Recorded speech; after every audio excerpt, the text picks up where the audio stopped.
All right, here we go. Get started. For those who don't know me, my name is Jay.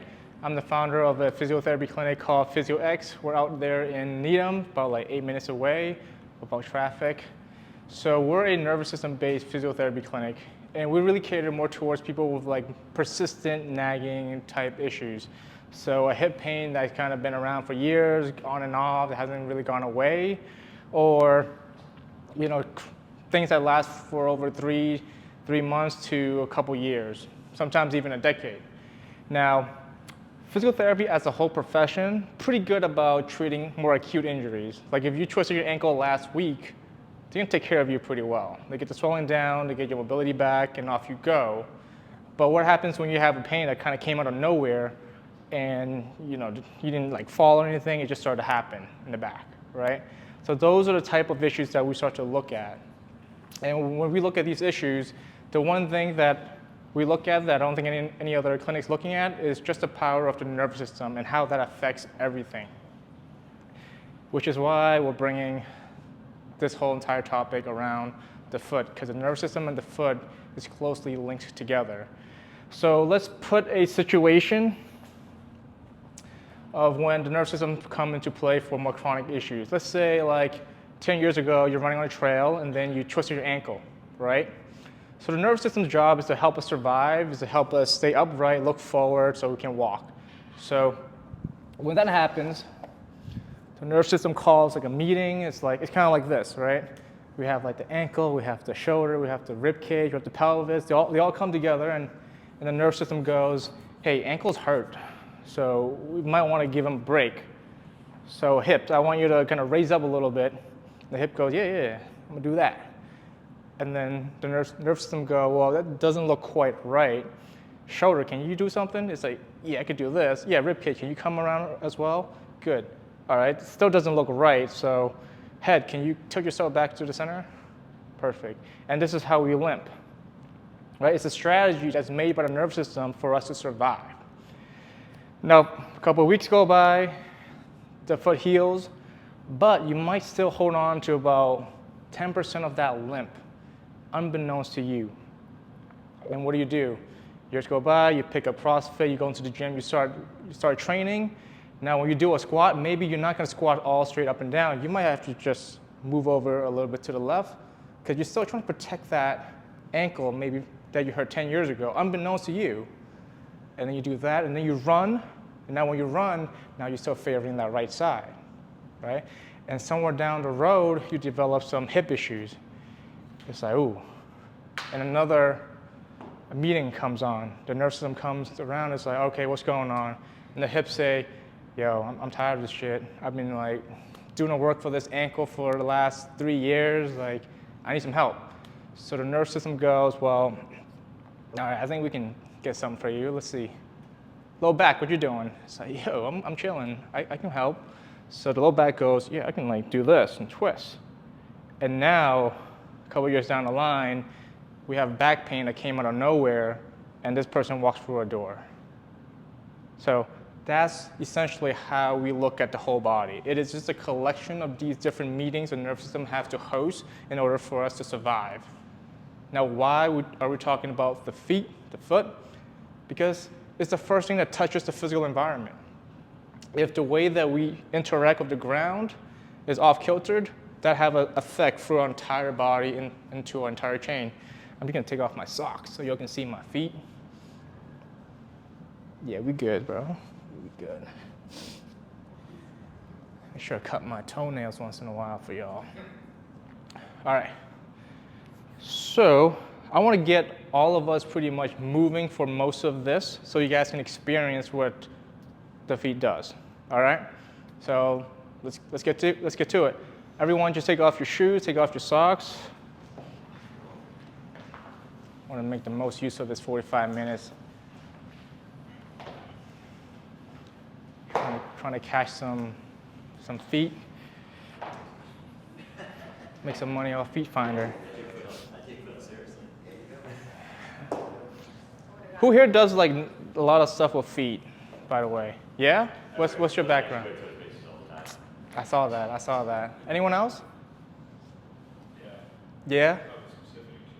All right. Barefoot shoes here and there, just modification stuff, whatever. Boom. More than enough. All right, everybody come up. So with the time that we have, I'm probably only going to show like 1 or 2 moves. But first we'll start with a little assessment. Show you guys kind of what we look at the clinic. So just kind of give yourself some room, you know, put your shoes behind you or something. Sweet. Now everyone just go ahead and reach down, touch your toes, or as far as you can go. All right, sweet. And come on up. All right, just notice how that feels. That's all. Now where's the pressure on your feet when you went down? Is it to the front or towards the back? Towards the back, raise your hand. Towards the back, somewhere not in the back. Even, cool, cool. Hands on your hips and then go ahead and arch backwards. Okay, sweet, sweet, all right. Now, where's the weight going? Towards the front, towards the back, somewhere in the middle? Front? Who says front? Front, okay. Front? Middle? Yeah, I'd say middle. Okay, cool. All right, reach one hand down the side. Just go nice and far. Okay, and come on up. Weight pressure, is it more on the right side or on the left side when you reach down to the left? Actually, you guys are going to the right, so let's go to the right. Everyone go to the right and tell me where they feel the pressure on their feet. Right. Anyone going left? A little bit on the side. Yep, anyone going to the left? To the left, okay. Go the opposite direction now. Reach down to the left. And come back up and tell me where you guys feel the pressure when you reach down to the left. To the left. Left. Anyone got the right? No one shift over to the right when they reach down to the left? Okay, cool. And you're going to go ahead and rotate to one side as far as you can. Keep going. Just go pick a side, right. Rotate right. I should give you guys better directions. All right, rotate right, come back at me. Where's the weight pressure going? Towards the right foot or the left foot or somewhere? It's at the left. So the left. So when you rotate right, your foot pressure is going towards the left. Yeah. Okay. Right heel too. Okay. Anyone different? I'd say like outside of my right foot. Outside right foot, cool.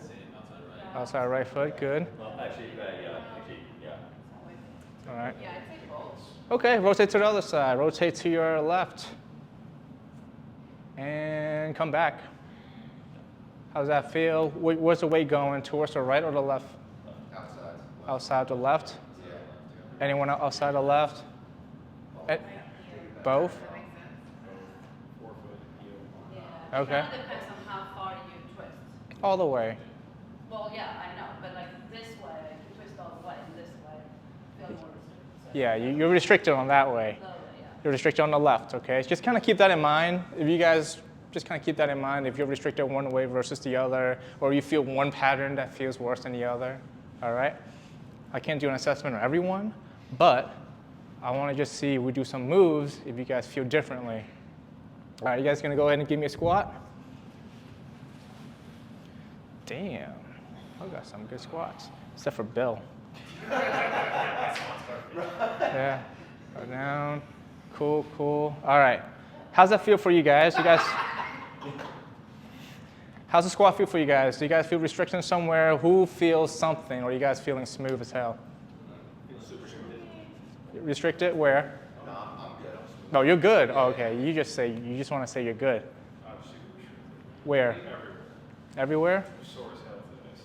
So. Cool. I mean, it could maybe because you worked out or something. All right, anyone else? Good. Ah, all right, cool. All right, let's get down to the feet. I know we don't have a lot of time, so I'm like kind of speeding this one through. But y'all TRX, so it's like I can speed through this whole thing in like 10 minutes. You guys would get everything. All right, mechanics of the foot. One of the most important things that I think about that helped a lot of our clients get out of issues that normally have failed a lot of traditional rehab approaches. Now, the foot's kind of simple. It does two things. It either goes flat or it arches. It doesn't really have another shape, or just in between trying to get from one than the other, okay? guess everyone just kind of come gather around and check me out right here. So you have foot. You don't mind just coming around a little bit, my man, for me? Don't steal my shine. All right. So when the tibia goes over, when your body weight goes over on top of the foot, we have what we call pronation moment. It looks like this, boom, pronation. Most people don't actually have that. They cheat it, looks like this. It's just a tilting of the entire foot going in this way. So everyone say I have flat feet, I have flat feet. Most of the flat feet that I see are not true flat feet. It's just a compensated flat foot. What we actually teach at PhysioX all the time is getting people to feel what a true pronation feels like, because that's going to help stack all the joints on top of our body. And I'm going to demonstrate to you guys what that looks like.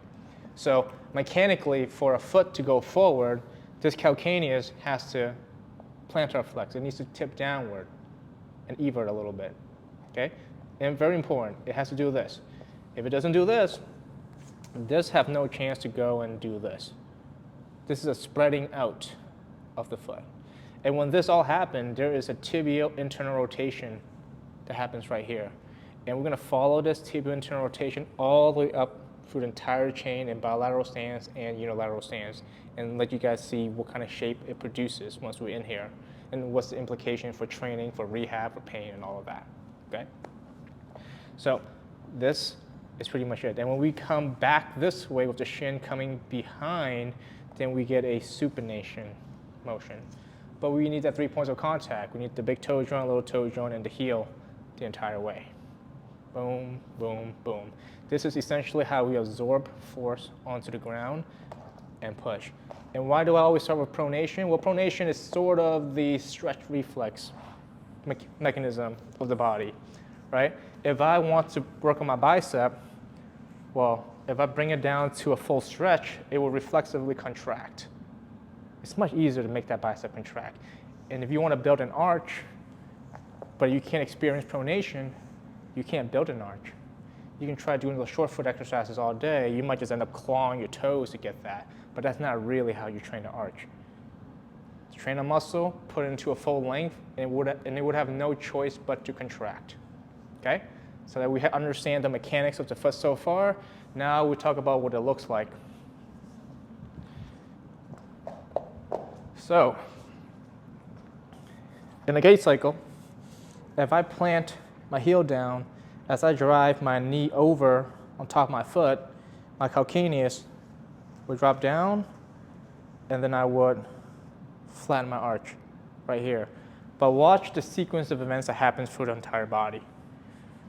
I go here, we're getting a tibial internal rotation when we do this. Oh, dang, we have protein shakes? Oh, shit. Protein drinks for you. Man. I had a shake right before this. I should have held out. All right. So as I do this, see that tibial internal rotation that happens?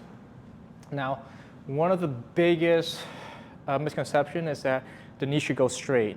Like when we squat, whatever, the knee should go straight, or the knee should go out this way, but it doesn't respect how the body naturally functions in a real life situation. The stuff that we cue inside the gym is going to help people lift stronger, but it does absolutely nothing when it comes to getting them to walk around in the regular day-to-day life. So remember, we need this part. And when we have internal rotation of the tibia, we get internal rotation of the femur, and with that, we end up with a nutation of the sacrum. And why is that important? That's going to give us this anterior pelvic tilt, opening of the posterior pelvis right here, which is what we need for a proper deadlift. If we don't have this, you ever seen people try to deadlift and they just try, but they can never let go and sink into their butt, and they feel that back every single time.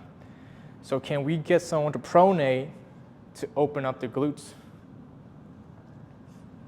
You can go the other way around. Can you get someone to open up the glutes in order for that foot to unlock? You can target the situation from different angles. I'm just showing you guys mostly what was missing for most people is that we're not paying attention to what's going on right here, okay? If I go through here, here, here, watch what happens to my body in the frontal transverse plane now. Boom. I take my weight forward, this knee comes in, enter a pelvic tilt. This externally rotates, my shoulder drops, my head looks straight ahead, right? And my pelvis is rotated this way. And of course, I take my arm back here, and now I'm in my mid stance. I'm in mid stance of gait, right? By looking at someone's mid stance of gait, I can tell what they're gonna look like when they're running. If one of their mid stance look like this, and let's say the other foot is stiff, can't go into pronation, or they fake pronation. Let's say they can't go into pronation. They're very stiff, high arches. You see how my body is no longer stacked down the middle? I'm gonna have a lot more stress into this area. And this is my mid-stance gait on my left, and I got a perfect mid-stance gait on my right. This person can walk for a little bit, feel fine, but after 3-4 miles, shit, my shoulder don't feel good. Shit, my hip don't feel good. But why is that? We've got to trace it back to that whole entire shape that their body's making when they're in that mid-stance portion of gait. Or running. Running great for the first half hour. Anything longer, that pattern starts to get like uglier as you go. And you get all the people with those gait analysis on the treadmills, they're watching that. I'm like, yo, you can't see anything. I mean, maybe you can, but it's just so minute. But if you place them into a position that they're supposed to get in, they'll show you what's going on with their body. And from there, you can start to tackle things and just give them what they need, all right? So now we're gonna go into this one move I call the foot flattening drill. I teach almost every single person that comes to my clinic this one because it's so important. It also tells me a lot about things. It tells me how the shoulder's moving relative to that mid-gait stance, right? I have corrected neck and shoulder issues simply by having the foot move the way they're supposed to move, okay? So here we go, everybody stand up. And you guys can kind of gather around in a circle. I kind of like that. It's feels like a cult. All right, here we go. All right, 1 foot forward.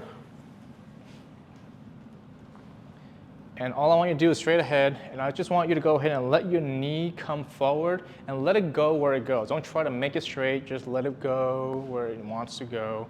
Keep your chest tall. That's it. And then come back. Keep your foot down like that. And then go forward and come back. So I'm just gonna pick on all of you guys as you're doing this. Here we go. Go, go, go. Okay, come back. Go, go, go. Not bad, you got some here. Good, back, go back. Clawing, don't claw, let go, yep.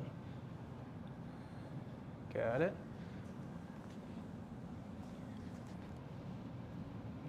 Go back. I'm gonna use you as an example in a little bit. Good, good, good, good. Use your right foot first. Okay, good. Legs can come up. Can you roll up your pant legs a little bit? Yeah.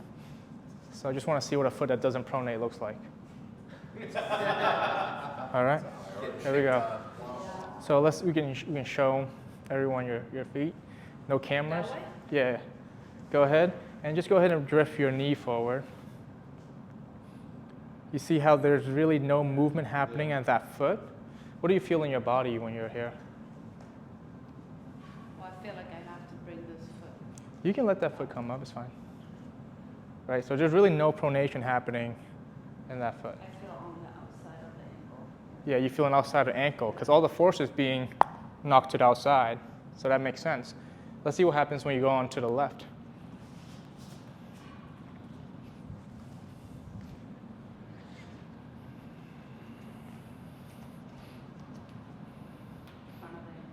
Front of the ankle, right? Better though. It's better though. This one pronates better than the other one. The other one didn't want to pronate at all. This one's definitely better. So More range of motion too. more range of motion. So if you can't pronate, and this foot just stays stiff the whole time, and you go forward, you're gonna feel a pinch right there in the front of the ankle. But if you, boom, that pinch goes away, right? If you can't pronate and you end up over here, or this doesn't tilt forward, then you get a pinch onto the outside. So all of this will start to make sense once you understand mechanics of what's happening with the structure of the foot. So I'm gonna see if we can guide her into better pronation on that right side. Actually, just stand right here real quick. Rotate to one side for me. Either side? Either side, whichever side. Good, and the other side. You have a good side? That side. This side? All right, that's how you look, and then the other side. Okay, got it. Okay, good, good, good. So it looks like you go better on the right side? Mm-hmm. Okay, got it. So remember that, better on the right side, a little more stiff on the foot on the right side as well. And we'll see what happens once we're done, okay? So, right foot in front. So I want you to stay heavy on your heel. As you drive this knee forward, look straight ahead. You had an ankle injury before? No. No? Okay. Okay, bring it forward, and then come back. Heavy on the heel as you go. The reason why I say heavy on the heel is because I want that tipping over of that calcaneus, that plantar reflection of the calcaneus. As you come back, good, keep going. And I'm just putting my hand here to check for if there's any internal rotation happening at the tibia. Go. A little bit, sort of. So I'm gonna help her out a little bit. Go ahead. How's that feel? Very awkward. Very awkward, right? But let's do a couple more. Just allow that, don't force it, but just like, if it goes there, let it go there. The thing about fitness, human locomotion, we'll always try to force the body to do something, but if we give it the right tools, it should automatically go into a place where it feels the most natural. How are we doing so far? Pretty good. I mean, it feels awkward. It feels like I'm totally unbalanced. Right. I feel more weight on the left side, the inside. On the inside, perfect. That's probably, And the toe, yeah. like the big toe. Yeah, good. I mean, these are probably experiences that you haven't felt in a while. So it can feel a little bit awkward at first. So I'm just kind of going here, spinning in and helping her with this. Stay heavy on the heel, slowly bring your weight forward. There we go. Starting to move a little bit. Good. Are there towels here? Yeah. Can we grab a couple towels?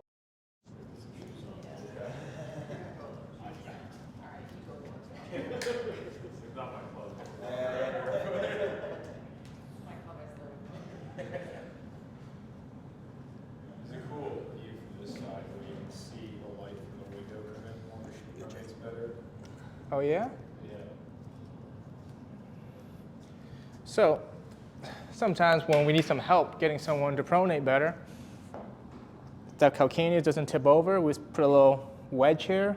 I didn't bring any wedges. So a towel can suffice. Stay heavy on a towel as you go forward, and we might just start to see that mechanics start to come back. So what I'm gonna do, heel right here, slowly bring your knee forward and let your knee go where it wants to go. Yeah, let it be natural. How are we doing? Still awkward or? No. Good. Feels kind of like that's where it should go? Yeah. Okay. I feel it now, like on this side here, Okay. but like not painful. Right. Good. So we're starting to see some of the bones start to move. We're starting to see the foot going like this. For her, it's not going to be like magic because her arch was so high. But let's see what else we can do. Go ahead. Go. Yeah, it's good with high arches. How long does it take them to start looking normal? Or what do you think? It depends. Sometimes within the same session, we make a huge change. Yeah. But a foot is just not the foot. For this foot to move well, we need this pelvis to be able to internally rotate as well. So this will be maybe like a next thing that we can try. I have scoliosis. There's another obstacle to it. So Plantar fascia tightness and all restriction, it just takes more time to work through too, or does it typically loosen up the moment you get pronation started? if you have plantar fasciitis and you can't pronate, you're never going to get rid of it. No, I mean just in terms of restrictions. Like if my plantar fascia just feels really tight coming through this, as I'm working through, like is that something you can see intraday change where it just feels like it loosens up?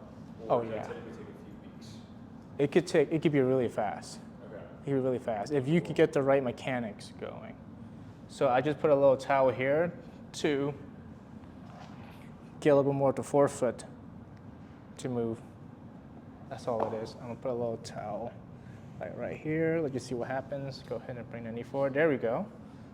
You see how your knee kind of naturally drift inward? That's good. And then come back. There we go. I'm not sure if you guys can see. You guys can come over here. But that arch is starting to come down a little bit more. It's starting to come down. Yeah. Just go in.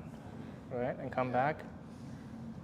I'm gonna say this is a miracle. All right, Really? We cured you. Is that different? and come down.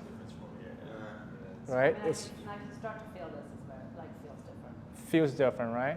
It feels like if I would keep doing this, my foot would really be working a lot. Exactly. Because why? Stretch reflex. Now we're creating a stretch underneath the arch. When we give a full stretch to the arch, it has no choice but to contract. So after doing this, it's like, shit, I feel like I worked out my arch for the last 30 minutes. It's like, because you did. It's like holding onto a dumbbell like this and holding it there and keep doing this. Eventually it'll get sore. Go a couple more. Nice. There we go. That looks great. So much better. Now we take away the towels.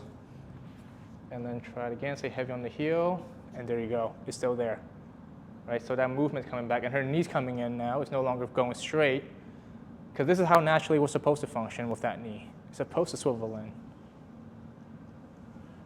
Sweet, good, stand. And let's see a rotation to one side. Wow, this leg feels super light. This is like heavy. Yeah. Good, nice, good rotation there. And then, Better Yeah. than yeah, a little better there. this is even better. That's even better, right? And then you go to the left, go, go, go, go, go, go, go even more if you can. Okay, now check this out, come back this way. I'm gonna, no, face that way, face that way. I'm gonna put a little towel underneath your big toe joint right here and rotate to the left. Go, go, go, go. Okay, good. Now come back, I'll put a little wedging right here. I want you to just kind of feel the two towels and then go ahead and rotate to the left. Go, go, go, go, go. And how's that feel?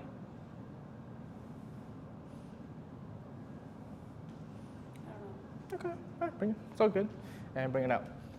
All right, and stop there. Okay, you can head back. Good demonstration though, Thanks. for the right foot. We should have done the left, but for the left, do one foot. So the reason why I was checking the rotation is this. If I need to rotate to the right, see how the right foot needs to supinate? The left foot needs to pronate. If you can't let's say going to the left, if you can't pronate on the right and supinate on the left, you can't rotate so far to the left because you're being restricted by down below. But if you can keep going, maybe you're getting a lot of that rotation from the spine, from the hips, which is not really ideal. Twist from the feet, and you're going to take less twisting torque up the whole entire body. And this is why it's so important. And for her, she started off like this. And then at the end, she went like this. Way better mechanics. Now there's even frontal plane motion. Okay? Cool. We're going to do this more for all of you, and we're going to add in some more caveats to this and kind of see what you feel in your body. All right? So everyone just stand back, and we're going to take a foot in front of you. We could pick one. Let's do left for the sake of Lisa. All right? Same thing. Stay heavy on your heel. Look straight ahead, and just let your knee come forward slowly. So stop right there. You're kind of going at the same time, let your knee come first and then your body comes afterwards. Because if your body goes at the same time, watch what happens. I'm like shoving my body forward, right? I'm posterior tucking my pelvis. I'm losing a lot of that internal rotation of the femur. I'm losing a lot of the anterior pelvic tilt. But if I go knee first and then this comes after, I get this. Okay? I'm just gonna give you a little boop. You feel that difference? Yeah. Yeah, just unlock your ankle right there, right? Sure. Good.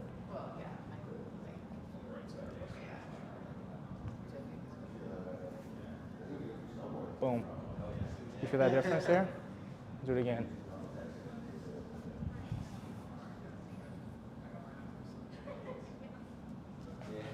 Right? Stick your chest tall. Go ahead. Straighten out this back leg. Oh, Bill, you're not bad, man. Your heels need to stay down, though. Boom. Oh, look at you. You're learning. You're better on this foot anyways. Go.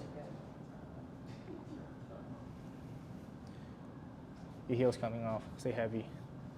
Stay heavy, stay heavy, stay heavy, stay heavy, stay heavy. There we go. Okay. Heels coming off. Stay heavy. Heels coming off. Heels coming off. Yep. Stay heavy, stay heavy, stay heavy, stay heavy. Good. All right. I'm going to add some more motion on top of this. Anyone know what coupled motion is? Coupled motion means there's certain moves that you make in your body that just couple with something else. So a pelvis that does this is coupled with a rib cage that does this, which couples with a foot that does this. When I have a supination, it's coupled with a posterior tilt, a flattening of the posterior sacrum, and a depression of the rib cage. It's all coupled, and the head goes like this. And if I do this, just the opposite happens. It's a chain reaction. This is just natural movement patterns that should be played out for normal, able bodies. And I find the better we're able to get someone closer to what they're supposed to do by design of nature, a lot of aches and pains start to go away on their own. But if they don't, then we get forces trapped in places that usually not in places that they're complaining about.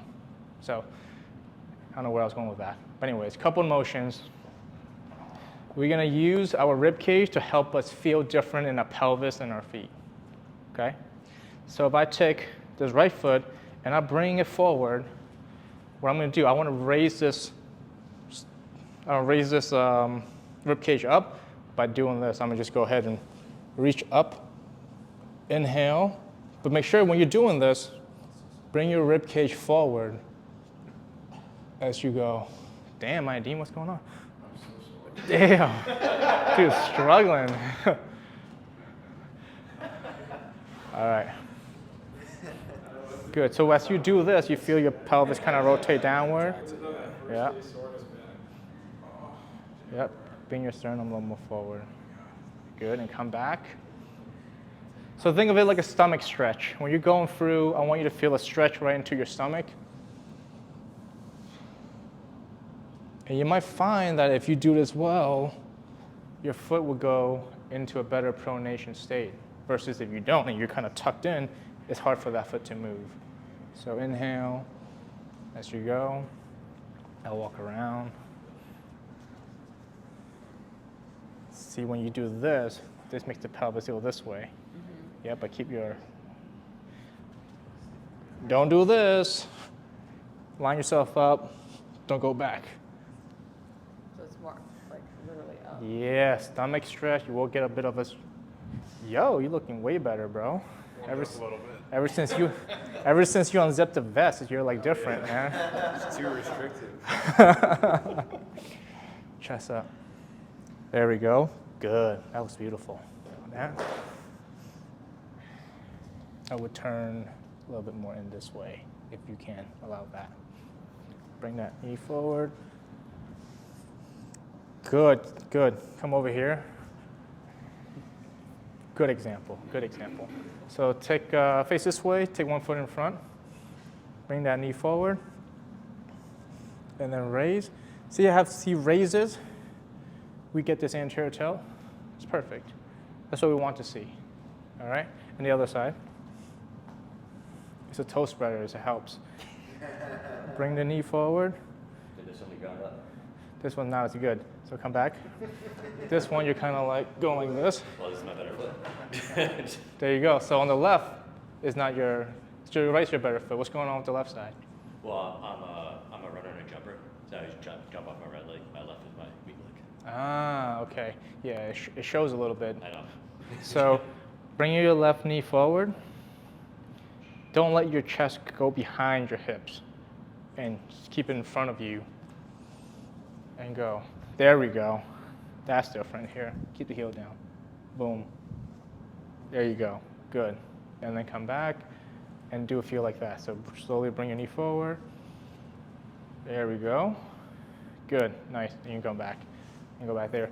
So the arm reach is about tilting the rib cage up. I don't give a shit about your arms. It's all a trick to get this. Because when I get this, I get this. And when I get this, I get this.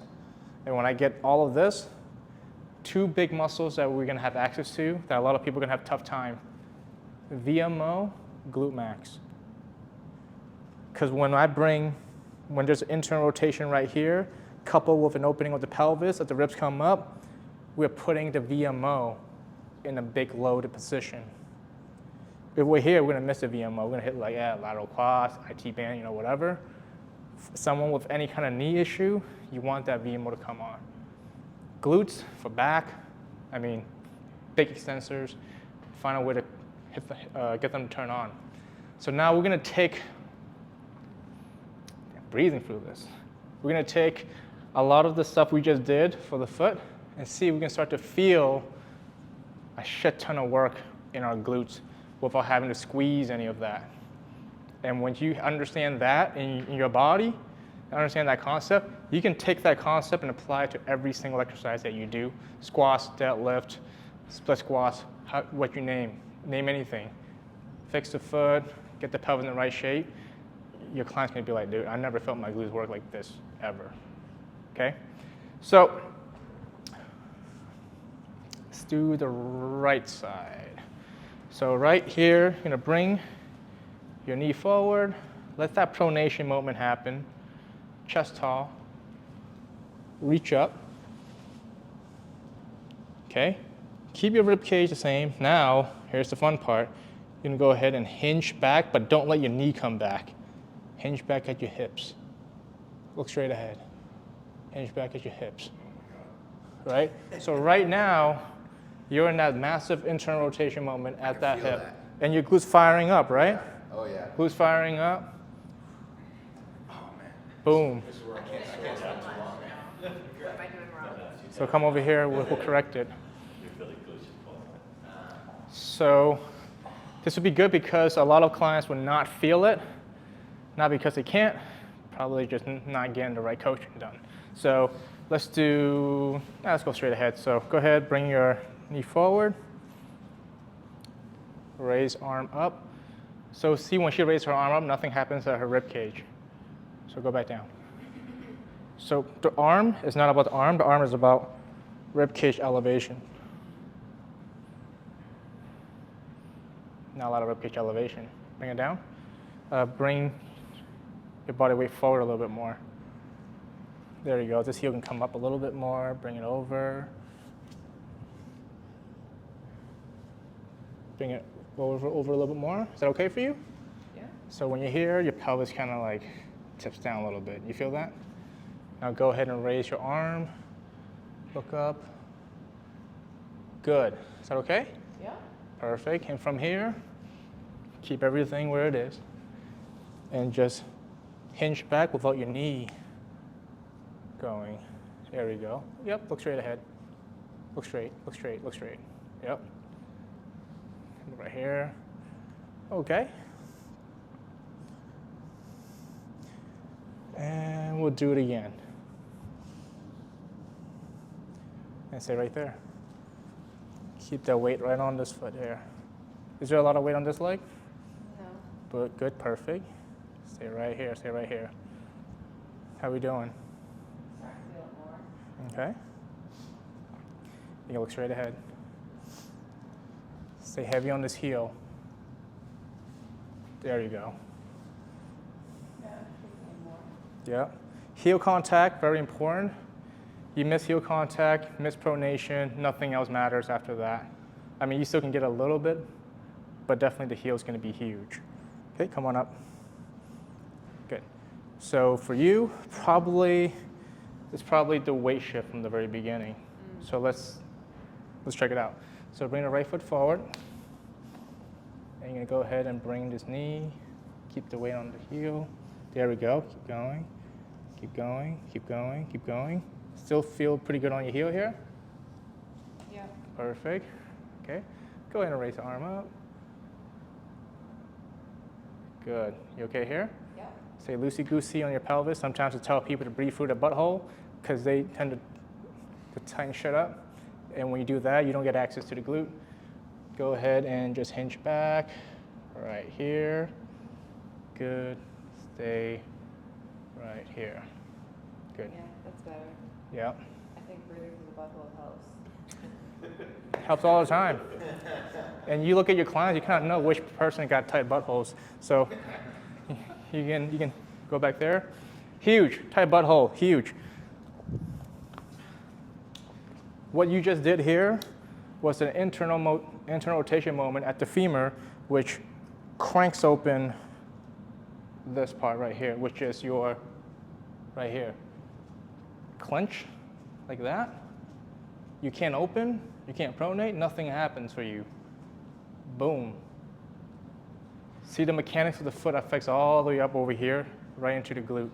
And we'll do a little bit on that left side, and then I'm gonna show you a little bit of unilateral things, okay? Left foot in front. Weight on the heel, slowly drift your knee forward. Allow that knee to kind of slowly kind of drift inward a bit. Good. Feeling good here. Stay heavy on the heel. This rib cage rise. And then just go ahead, hinge back, stay heavy on the heel. You got that? Perfect.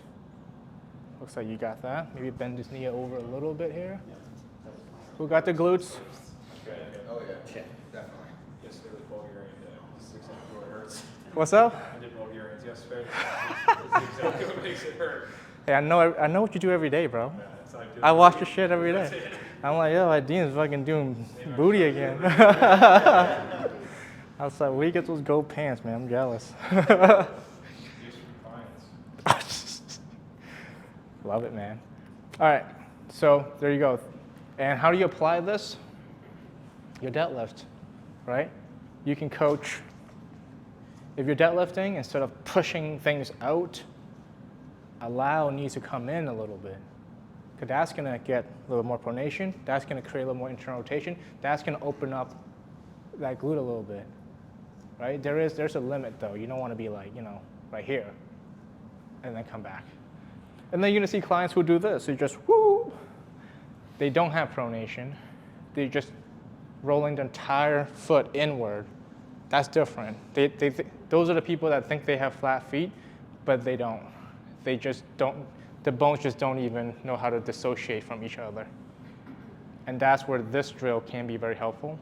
And there are wedges that you can use to put underneath there to manipulate, or towels to manipulate different parts of the foot to create this type of motion that this person is missing. Squats, if you're doing squats, I like to just keep the feet pretty relatively even.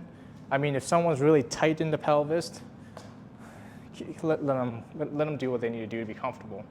But if you can, get them in. If they can't, and you want to work on this patterning, elevate the heels, but just this much.